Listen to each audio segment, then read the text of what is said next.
Why 100 miles? People ask me this all the time. Do you do it all in one push? Do you sleep during it? Why would any human being want to run 100 miles? And I get it. I'll be honest, I struggle with the answer sometimes. It's something that's become somewhat normalized in our little fringe, crazy circle. But even still, the idea of traveling that far on foot can feel overwhelming. I can tell you one thing for certain though. It's a crazy, wild journey.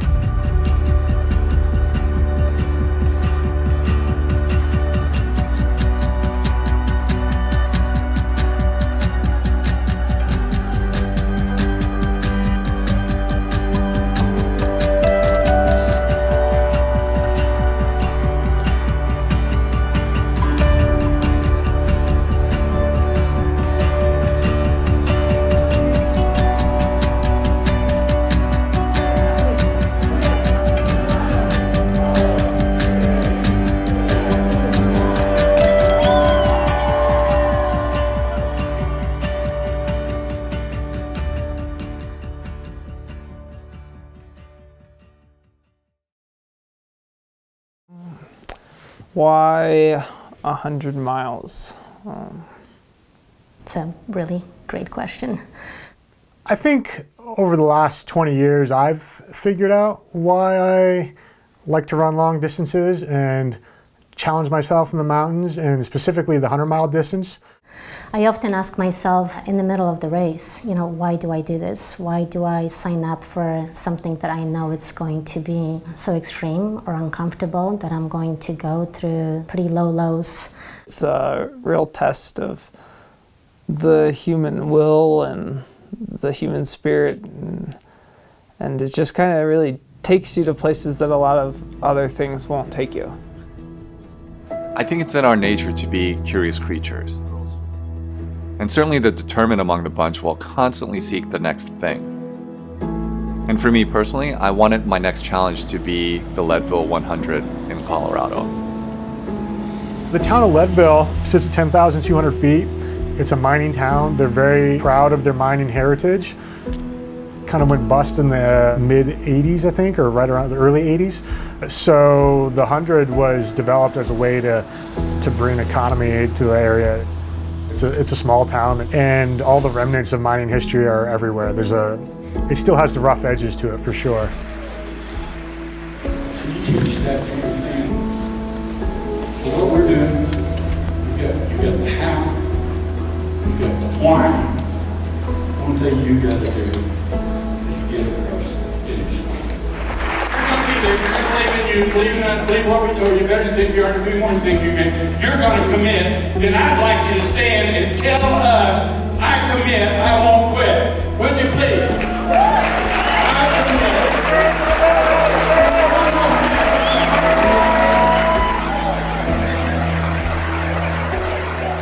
commit. See, I chose the Leadville 100 because I wanted the challenge.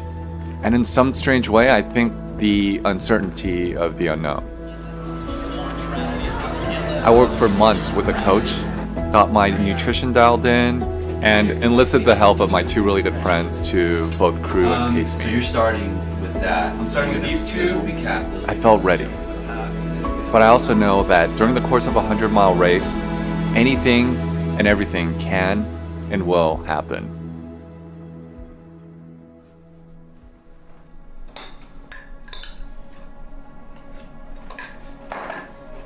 Anxiety, nerves, excitement. It's one of those things in life where the outcome is far from a given. There's a long list of things that can potentially go wrong. How will my body respond to running at altitude? Will my stomach rebel? Will I cramp? Will I fail? It's a beautiful morning here in Leadville, Colorado, 10,200 feet.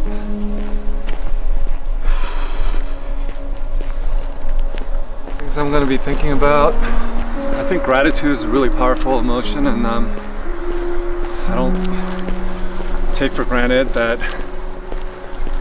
We have the ability to do this, and while we still can, while I still can, I'm gonna think about all the people who can't. I'm just gonna be doing my best to stay present, feel good for as long as I can, and then really push through when things get tough. So, yeah, it's the unknown's always scary, but if things were handed to us, we knew the outcome of everything, life wouldn't be nearly as interesting. See, there was a time when we didn't know where our next meal would come from. Water couldn't just be purchased in bottles when we pleased. I wonder sometimes just how far removed we become from who we once were. You know, the nomads, hunter-gatherers, bodies and will hardened by constant movement, driven by the simple need to survive. How far we've softened. And yet here I was surrounded by almost 700 like-minded people from my tribe, intentionally about to march forward into the mountains this dark morning, seeking something through the discomfort, the unknown. But what exactly are we seeking?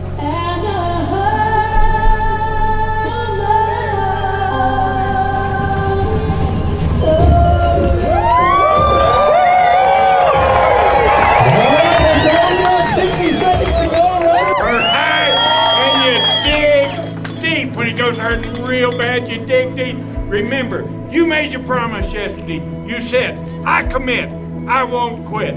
We'll see you at the finish line, family. We love you. 5, 4, 3, 2, 1.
In the early miles, you're holding back so much because you know how far you have left to go. And at the same time, you're trying not to get consumed by the enormity of the task at hand. It's 100 miles. So you really do your best to try to focus on each breath, each step, and simply focus on running from aid station to aid station.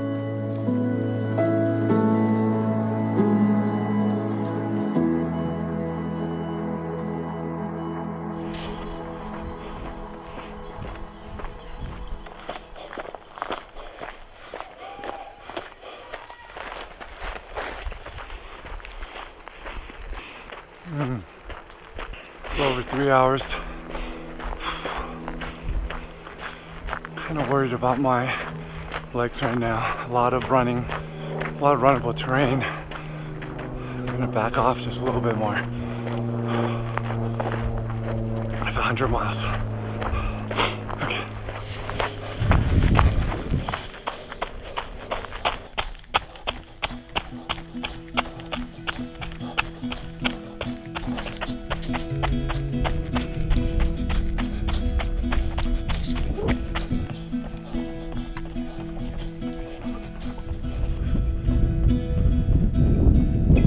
The Leadville 100, I think the first running was in 1983, making it the second oldest 100 in the United States behind Western States. That alone, I think, should afford it forever classic status. It's a high altitude race.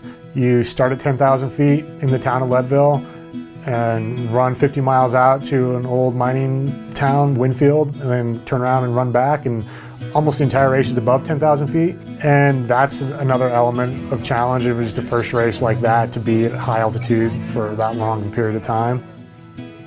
The human body, I think it was designed to move, to hunt, to flee, to really be pushed and tested. But somewhere along the way, comfort became the key to happiness, right? You know, big fancy homes, luxury cars with heated seats. And yet these things, these material things, never really seem to make us happy. And in the process, we've softened both mentally and physically. When do we lose our way? I often wonder, is there something in our DNA that strangely finds comfort through discomfort?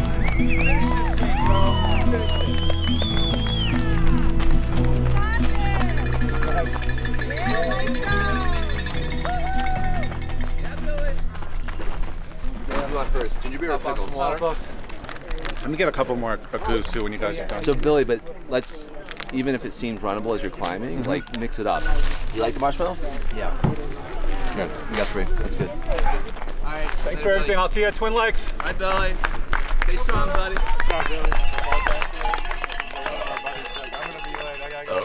All right.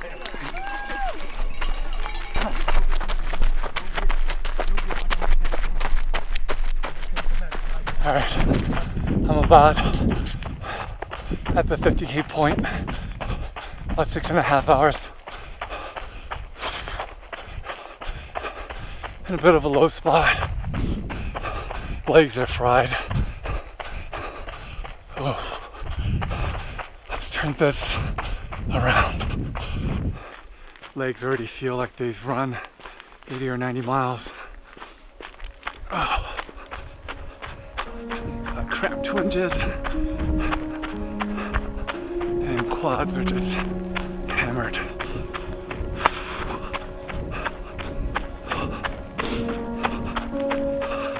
This is gonna be a grind.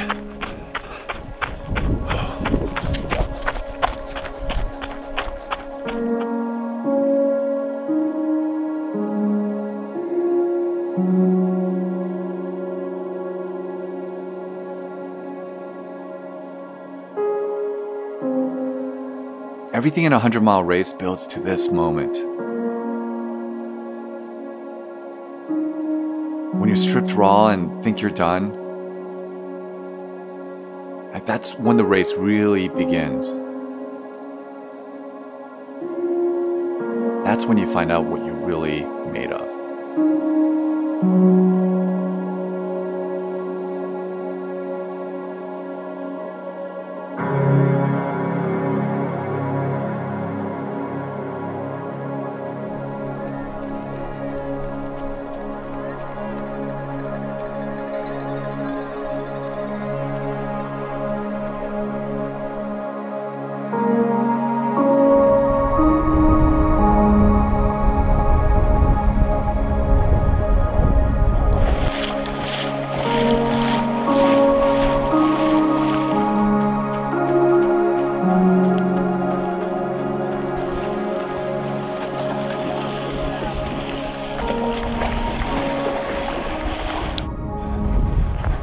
Beginning my first ascent to Hope Pass.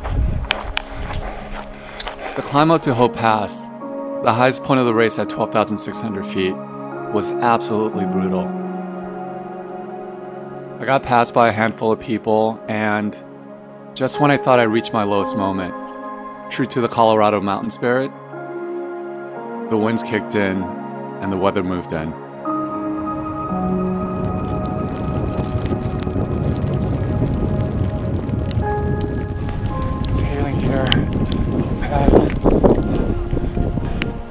I forgot my jacket. I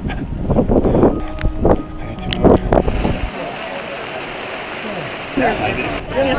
Behind this would be good.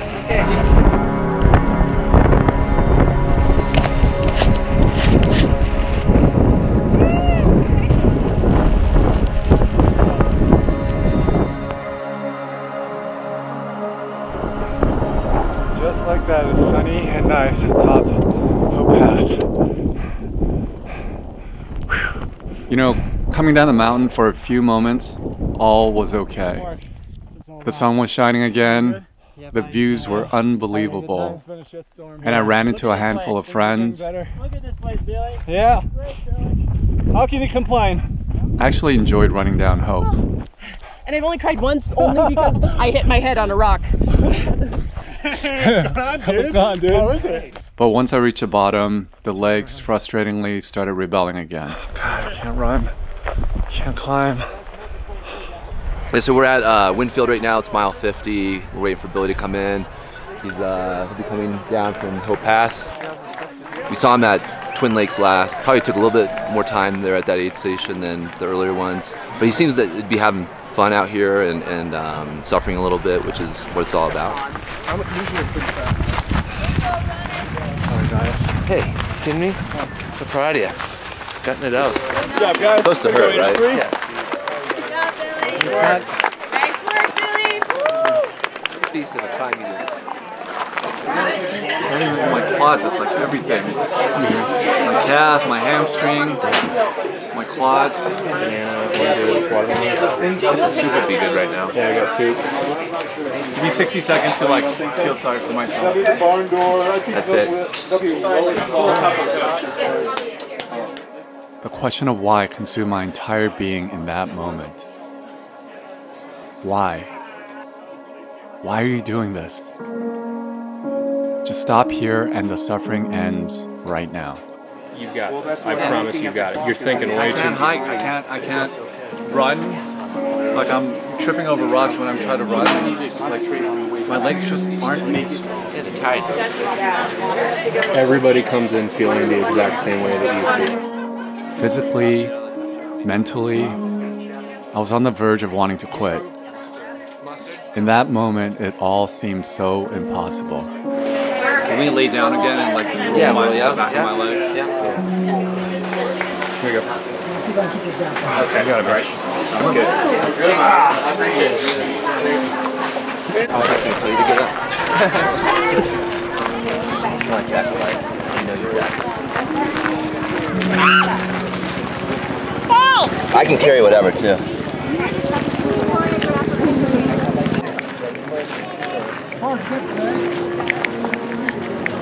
I gotta get some calories in. I haven't eaten anything in like the last hour. Yeah, let's try that. This is rough. Need anything, buddy? Just new legs. Just new legs? I hear ya.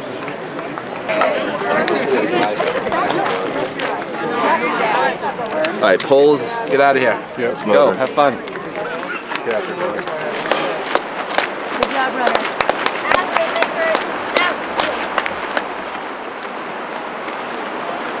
I'm glad Colin's with him right now. Yeah, Colin's gonna get him over that. Yeah, I think if he was gonna drop it, he would have dropped now. There's no way he's gonna drop it. So, I know he's a little disappointed. I know he had some expectations, but right now it's just the finish. That should be the goal. He's a tough dude. He's gonna get it.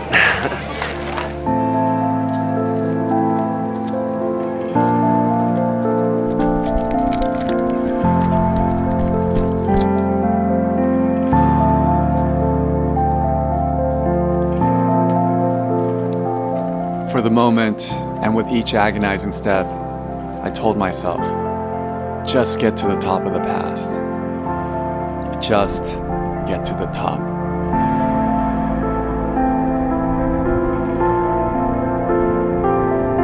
Mentally and physically, getting to the top was one of the toughest things I've ever had to do. And the climb nearly broke me. So I can't tell you the satisfaction I felt when I finally reached the top.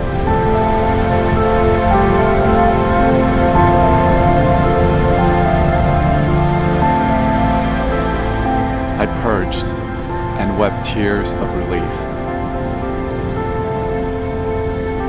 It was time to get back to Leadville.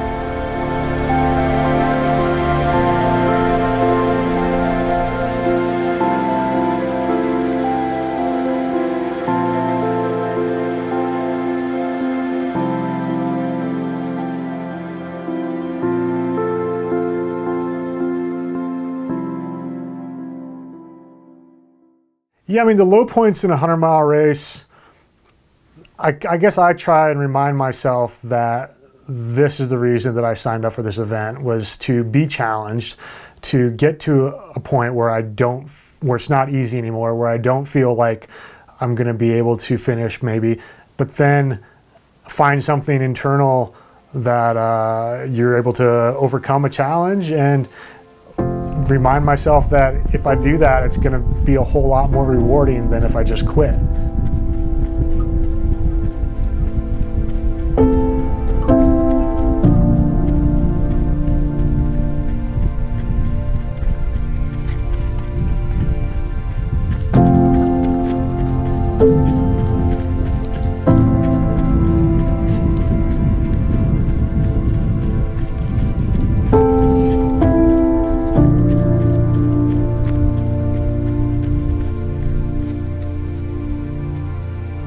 During the course of 100 miles, you go through so many swings and emotions, so many highs and lows. One minute you're contemplating quitting. Next thing you know, you're grinding back up the mountain and running down the other side with renewed vigor and enthusiasm, with the singular focus of getting to that finish line.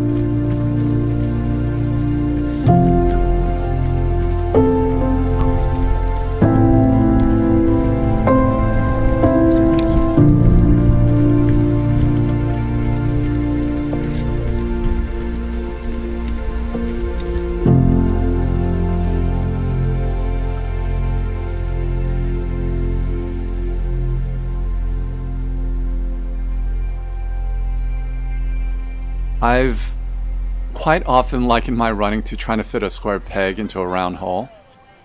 I'm not built like a Kenyan. Running hasn't exactly come easy or natural to me. But I am super passionate about the mountains, and that's always inspired me to push myself against it and test myself against it. And in particular, when I've overcome the low moments is when I've gained the most satisfaction out of it.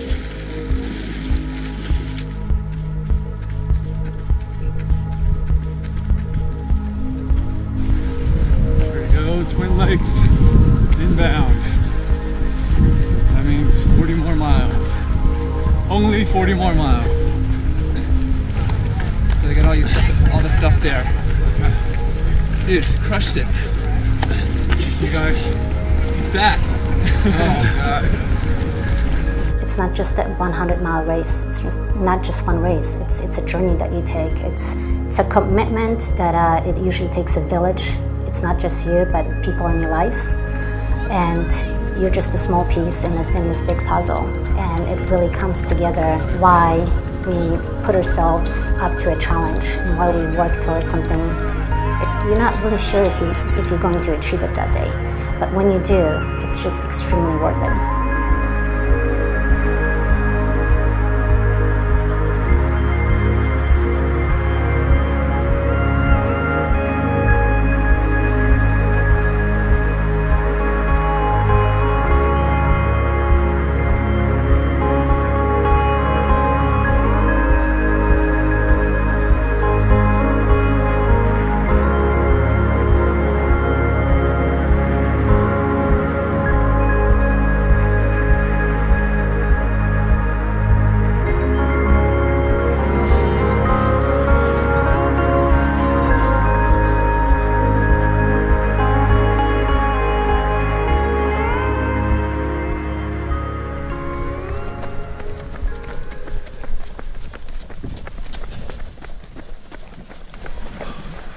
For the first time all day, or at least since mile 50, I feel like I'm actually gonna really finish this thing. Leave it to my core.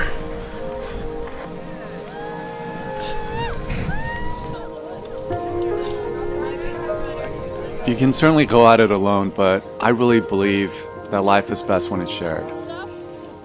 Having my friends along for the journey is what truly makes the 100-mile race special. When we're all older and no longer able to do this, I picture us sitting around sharing these stories with each other, laughing and chuckling. When it's your time, is the goal to leave a well-preserved body Or do you really want to use it? A body with stories that says you've pushed it, and at times suffered, and you sought its potential.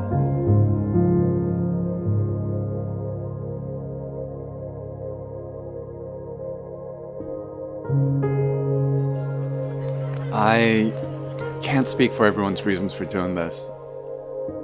I'm sure we're all motivated and inspired by different things. But what makes it special is that whatever the reason, on this day and on this night, we're all linked together and unified by this one thing, this one journey. That's a special bond.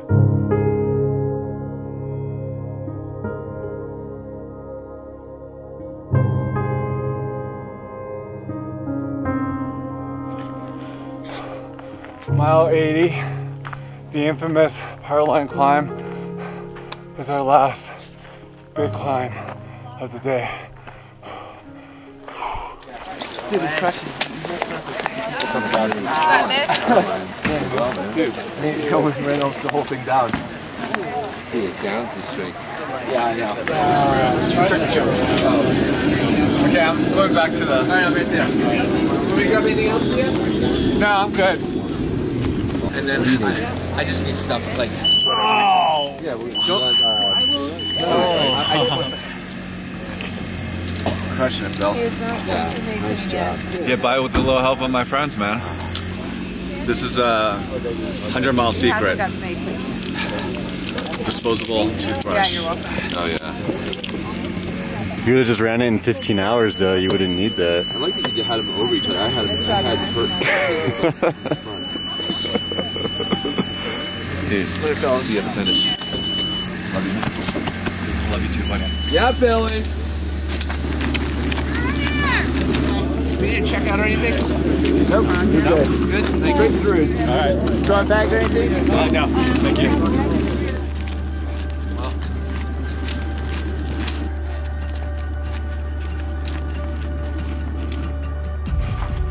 Just enjoying the final miles of the Leadville 100 with my boy, awesome pacer, David Daly. Great work, buddy. Teamwork.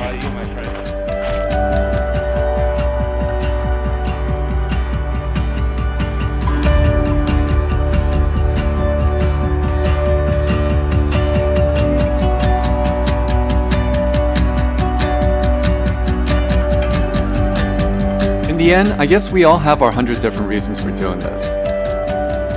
But running 100 miles doesn't have to be your journey. Although I think we can agree that we can all benefit by stepping outside from what's familiar and comfortable just a bit. For me, the finish line, one of my favorite places in the world, gives you a little peek into the satisfaction of doing so. Now, perhaps running 100 miles just connects us a little closer to who we once were in the past. But how we spend our future obviously is entirely up to us. Each mile, each step, a new page written. What do you want the remaining chapters of your life to be about?